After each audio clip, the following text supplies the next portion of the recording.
안녕하세요. 털보이사입니다. 방아쇠 손가락, 손바닥 절개 수술을 받으셨는데 다시 손가락이 걸리시나요?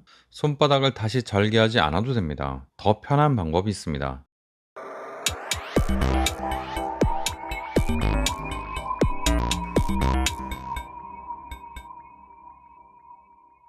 방아쇠 손가락으로 손바닥 절개 수술을 받으셨는데 시간이 좀 지나서 손가락이 또 딸깍딸깍 걸리시는 분들 진료실에 꽤 많이 오십니다.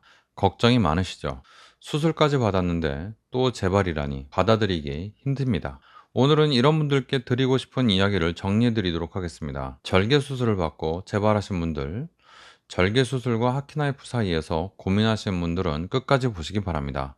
먼저 가장 중요한 얘기부터 하겠습니다. 환자분들이 받으신 손바닥 절개 수술은 잘못된 수술이 아닙니다. 방아쇠 손가락이 있을 때 손바닥 절개 수술을 받는 것은 오랫동안 이어진 표준 치료법입니다. 직접 눈으로 보면서 A1 도르래라는 인대를 절개하는 방식이라 안전하고 확실합니다. 다만 절개 수술에는 분명한 한계가 있습니다. 의사가 수술을 잘못해서 생기는 한계가 아닌 것을 미리 말씀드립니다. 손바닥이라는 부위 자체의 특성 때문입니다. 깊은 상처가 생기면 회복이 더디고 안쪽에 부종, 특히 힘줄이 붙는 것이 잘 안 가라앉습니다. 통증도 오래 갑니다. 절개 수술을 받으시면 보통 2주 정도 깁스를 하는 경우가 많고 그 뒤로도 몇 주는 손을 잘 못 쓰는 경우가 많습니다. 회복 기간이 짧게는 1, 2개월, 길게는 6개월, 안 좋은 분은 1년까지도 통증이 갑니다. 재발률도 이게 적지가 않습니다. 책에 정리한 통계 기준으로 절개 수술 후 재발률이 약 3%에서 10% 정도입니다.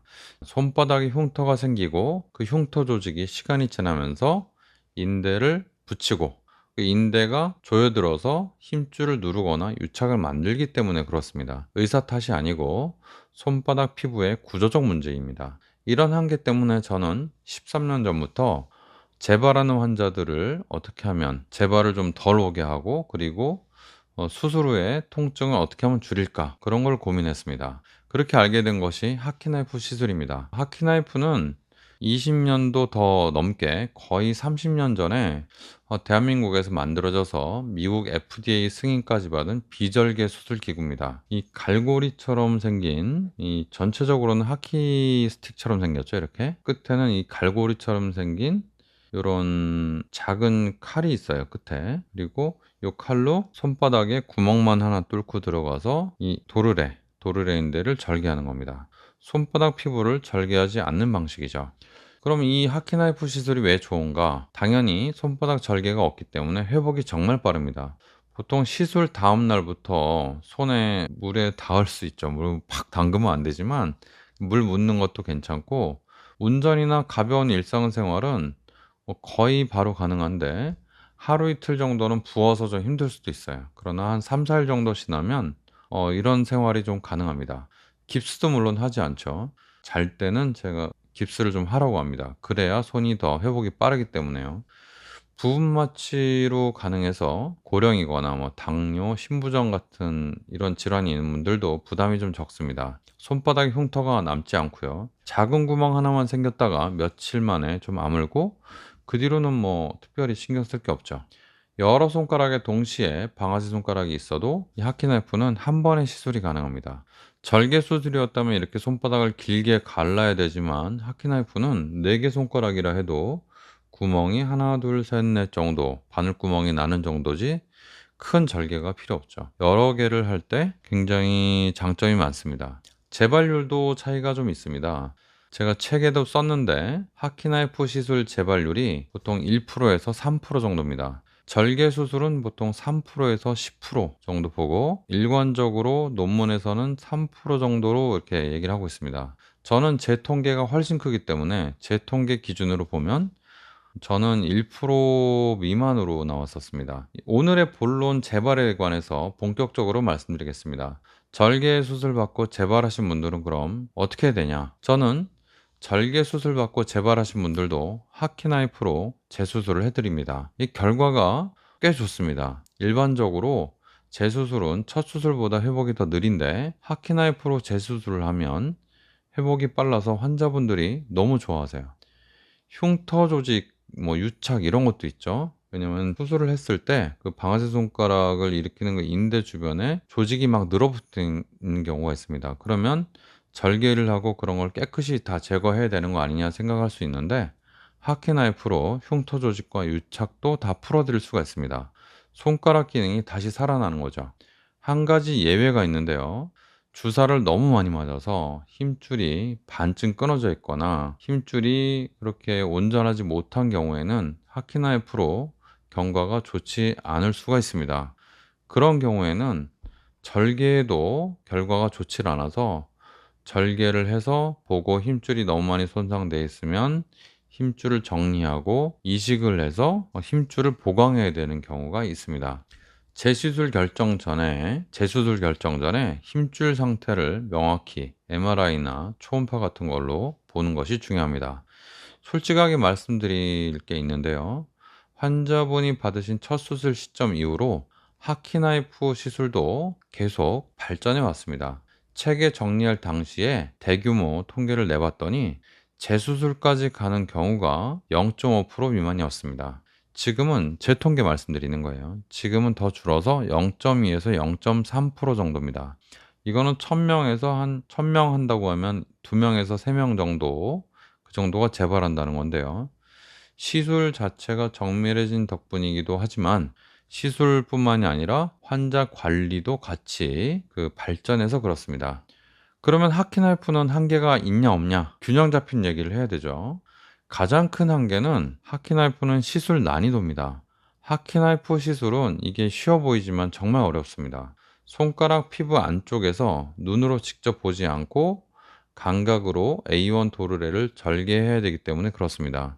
초음파로 보고 하는 분들이 있는데요. 시술이 어려워지면 어려워질수록 계속 하면 할수록 초음파로 보는 것이 한계가 있다는 것을 알게 됩니다.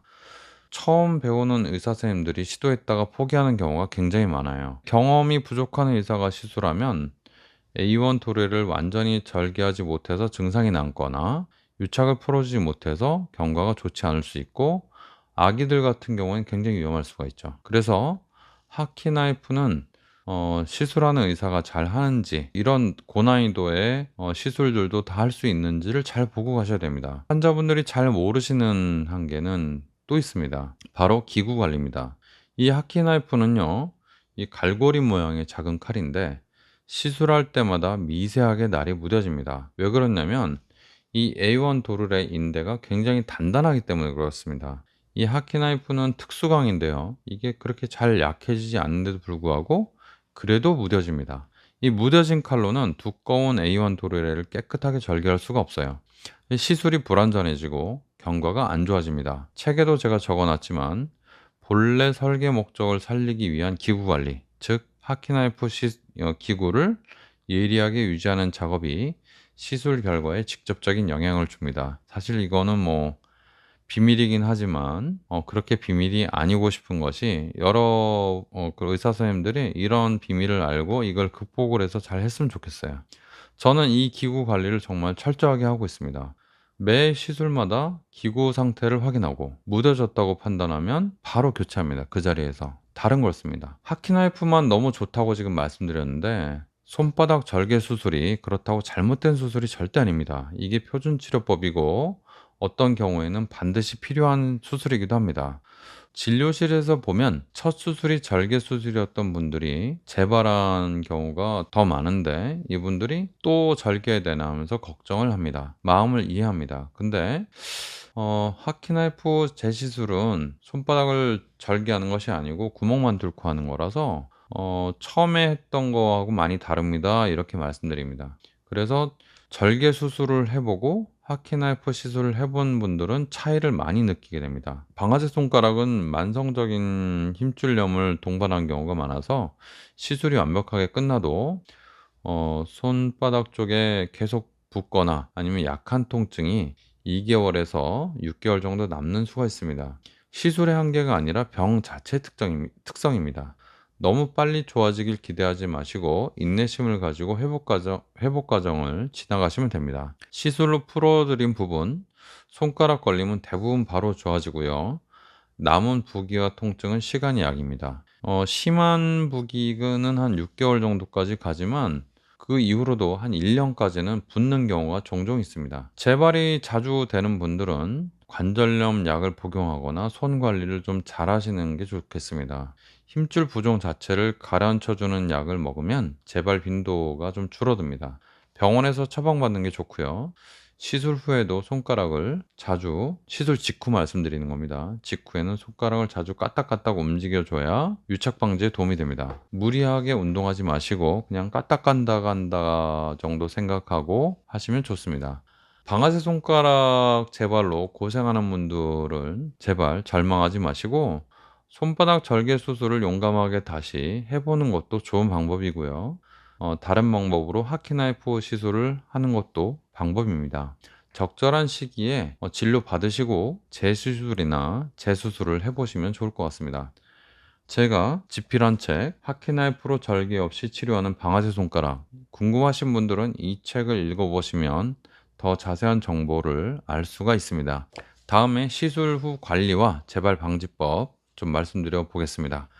방아쇠 손가락으로 고민 중이신 분들 이 영상 보셨다면 구독, 좋아요 눌러주시기 바랍니다. 정확한 진단은 가까운 병원에 가서 진찰을 받아보시는 것을 추천합니다. 건강하시기 바랍니다. 털보의사였습니다.